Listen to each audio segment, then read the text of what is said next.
Okay, so now let's head over to the mitochondria and see what's going on there. So we have taken the glucose and used the process of glycolysis to break it down into two pyruvates. We've produced a little bit of NADH and a little bit of ATP, but much of the energy is still in those pyruvates. Okay, so the mitochondrion, as you recall, is this membrane-bound organelle. It has an outer and an inner membrane. The inner membrane has all these folds on it called cristae that help increase the surface area of that membrane. By having this inner and outer membrane, we create sort of compartments within the mitochondria. We have the matrix on the very inside, and then we have this inner membrane space between the outer membrane and the inner membrane, and we'll see that that compartmentalization of the mitochondrion is important for the steps to follow. Okay, so now, before we get into the mitochondrion, though, we have to modify the pyruvates a bit, this preparatory reaction or preparatory phase, before we get into the Krebs cycle. So here's our pyruvate. You can see it's a 3-carbon molecule. We have a couple of them. It's going to react with this molecule called coenzyme A, and that's going to facilitate the partial breakdown of the pyruvate into this molecule called acetyl-CoA, or acetyl coenzyme A, some carbon dioxides, and in the process of breaking down that pyruvate, that is stripping a carbon off of each one, we're going to use the energy to convert NAD into NADH. That is, we're going to be stripping electrons off pyruvate, transferring them to NAD to make another couple of these electron carriers, basically one per pyruvate. And we're also producing, again, a couple of carbon dioxides, this waste product which will just leave the cell. The NADHs, again, they're going to go over to the electron transport chain. Okay, so now we've converted pyruvate into acetyl-CoA. We've also created a couple carbon dioxides and NADHs. Now we're deep inside the mitochondria, inside the matrix. Those acetyl-CoAs are now fed into the citric acid cycle. It's bonded with another molecule called oxalacetate. Don't worry about that name so much, but just know it's taken in, bonded to another molecule. And in a series of steps, well, that basically generates this thing called citrate or citric acid, thus the name. And so then we're going to begin breaking these molecules down, stripping off carbon dioxides, and in the process converting more NADs into NADHs. We're also going to generate some ATP. That's not shown here, but that would come from ADP, basically. And per acetyl-CoA, you'll see we're going to produce 1, 2, 3 NADHs, an ATP, and this molecule called FADH2, another electron carrier. Again, that's per acetyl-CoA. That's just one of them. So there's 2 of them we've created per glucose, because we created 2 pyruvates and not 2 acetyl coenzyme A's. So per glucose in the citric acid cycle here, we're going to be producing 6 NADHs, 2 FADH2s, and a couple of ATPs. Now this is in addition to the NADHs we made in glycolysis and the preparatory phase. CO2s, again, they're just going to leave. They're a waste product. And by the end of the preparatory phase and the citric acid cycle, all of the carbon that was in the original glucose molecule has now been converted into CO2. And the energy we've extracted from breaking down that glucose is now mostly in these electron carriers and also in the relatively few ATPs we made in glycolysis and the citric acid cycle.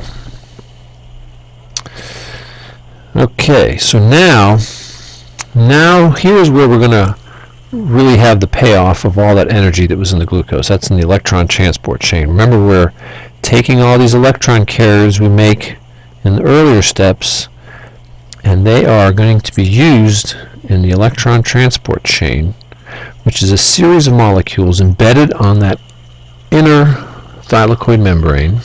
Okay, and remember, all those cristae are increasing the surface area, so there's lots of surface area over which this reaction can occur, and it's going to be occurring at places throughout that inner membrane. But here we're just looking at one spot. Okay, so we have these proteins embedded in the membrane. Our electron carriers, NADH, FADH2, come along, and they give up electrons. Okay, there's molecules there to accept those electrons.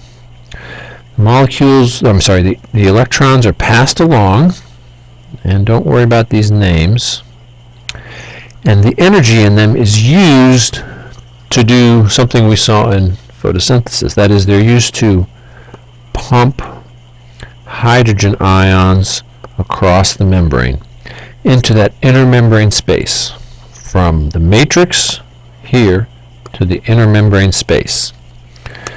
So just as was happening in photosynthesis, we're concentrating hydrogen ions on one side of a membrane. Alright, so what will those hydrogen ions want to do?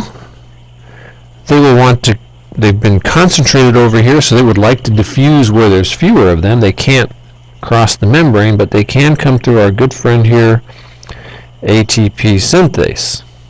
Okay. And ATP synthase, as we saw, will convert ADP into ATP as chemiosmosis is occurring, as the hydrogen ions are diffusing back through.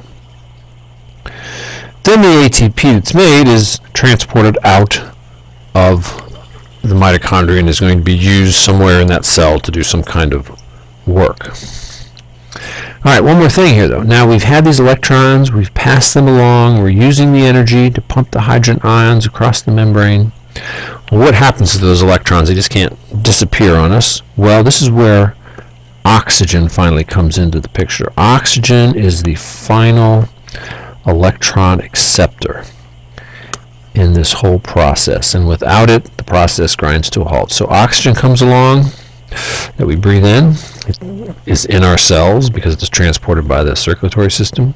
It grabs the electrons, and in the process, it also grabs onto some of these hydrogen ions and is converted into water. Okay, so those electrons that started in glucose are being removed from glucose through these oxidation reactions, end up in our electron carriers. Those electron carriers carry the electrons over to that inner membrane where the electron transport chain is. They give up the electrons, they're passed along, the energy is used to pump hydrogen ions, and those electrons finally end up on oxygen to make water. So they've had a long journey getting there, you might say.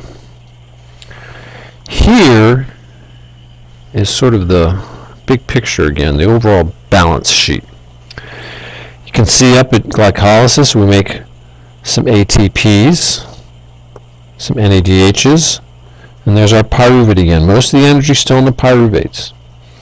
The preparatory reaction where we're converting the pyruvates into acetyl-CoA, fed into the Krebs cycle. Over here, both in the preparatory phase and the Krebs cycle, we're making CO2s, we're making a little bit of ATP, and we're making a whole bunch of these electron carriers. All these electron carriers congregate on that inner membrane at the electron transport chain, where we're making a whole bunch of ATPs. You can see compared to the 4 that were made over in glycolysis in the Krebs cycle, we're making a whole bunch more in the electron transport chain. And of course it's over there, as we saw, where oxygen plays a role. Now let's talk about the efficiency of cellular respiration, and I got to break out my calculator here. Okay, so we have made approximately 36 to 38 ATP, and this depends on the efficiency of the electron transport chain over here. You can see it can vary a little bit. We'll go with the low figure of the fact that we're making about 36, what was that? 36 ATP per glucose molecule. Okay, so to make an ATP, it takes about 7 kilocalories of energy per ATP to make them, okay? Glucose has a total of 686 kilocalories of energy in it. All right. So let's see, what is the efficiency of this process? How efficient is cellular respiration, respiration in the presence of oxygen, at getting the energy out of glucose and converting it into ATP? How are we going to figure that out? Well, let's see. So, in our 36 ATPs, again, it takes 7 kilocalories to make each one. What is that? 7 times 36. So that basically means it takes about 252 kilocalories of energy to generate all those ATPs. We said we have 686 total in our glucose. All right. Well, let's see. So 252 divided by 686. Let's see what that is. 686. Enter. It's approximately, with rounding, about 30.37. Multiply that by 100, and we get about a 37% efficiency. That's how efficient cellular respiration is at converting energy in glucose into energy in ATP. Now, what do you think of that value? Is that a lot? Is it low? Well, we'll talk about that in class. Okay.